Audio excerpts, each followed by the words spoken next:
Hey guys, Joel Frank here, market analyst for YouTrading, and today in this video we're going to be basically going through a trade idea that I currently am having, and to sum it up front, I am pretty much expecting that we are going to see downside in US stock markets in the coming days, weeks, months even, perhaps, if things continue getting worse and worse and worse. Now, why am I saying that? Let's start off with the fundamentals, okay?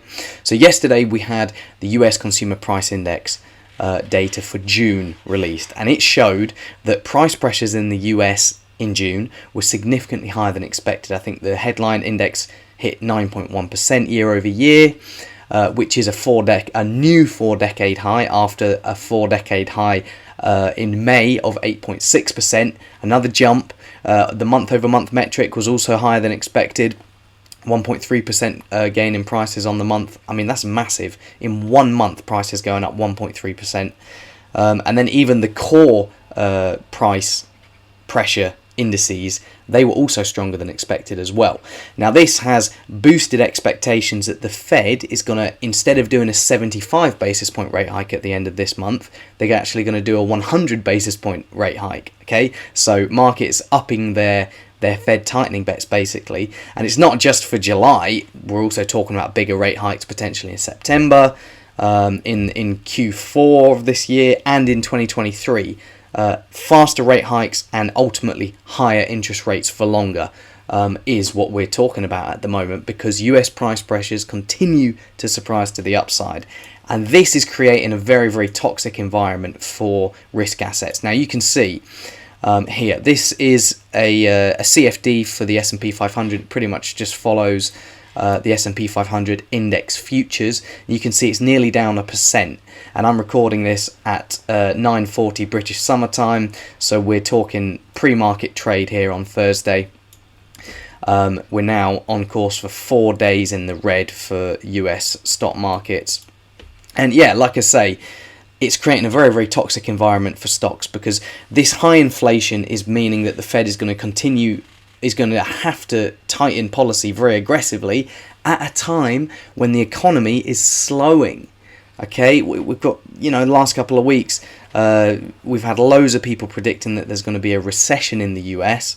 We've got evidence growing by the month, retail sales, consumer sentiment surveys, that the US consumer is suffering, and that means that company earnings are probably going to be weaker. Company earnings weaker at a time when interest rates are going up, that is a toxic combination for stock valuations, and that is kind of what we're seeing happening here. In terms of the chart, let's talk about some technicals. Okay, so we've been in this downtrend now for quite some time, since the end of March really. And it looks like this downtrend is going to continue. Okay, so we were trying to probe this 3,900 resistance area. We tried it in late June, failed. Tried it again in sort of early July, failed. Now we're going to have a go at these lows from late June, early July in the 3,750 region. But the thing is, compared to the last time we were at these levels, we were talking about, a little bit about how maybe inflation has peaked and how the Fed's going to be doing a 75 basis point rate hike. Well, now we're talking about higher inflation for longer and a 100 basis point rate hike. So it seems to me that we're going to be going through this level, and probably hitting these annual lows here under 3,650.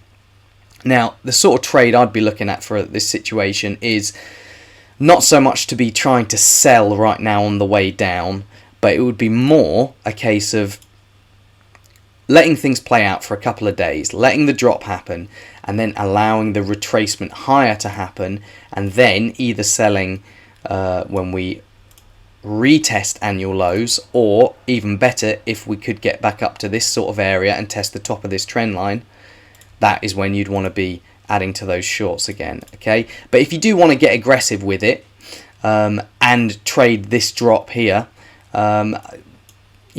I think there's a very, very good chance that we're headed lower, so that would, I think, be probably a decent trade. But, that's up to you guys. But anyway, yeah, guys, that is just what I'm looking at the moment. In terms of upcoming risk events, we've got Fed members speaking throughout the rest of the week, and they're going to be reacting We haven't heard the Fed reaction to the latest US inflation data. We're betting that the Fed's going to do a 100 basis point rate hike now, or markets are assigning a high probability that they're going to do that later this month. But we actually want to hear confirmation from Fed members about this. And then we've also got US retail sales data and US consumer sentiment data on Friday as well. And I've already been talking about how the US consumer's been getting battered recently, basically, and this data should probably show further evidence of that, which could further trigger downside for stocks for all the reasons that I've already talked about in this video. But anyway, guys, hope you enjoyed the video, and I will see you all in the next one.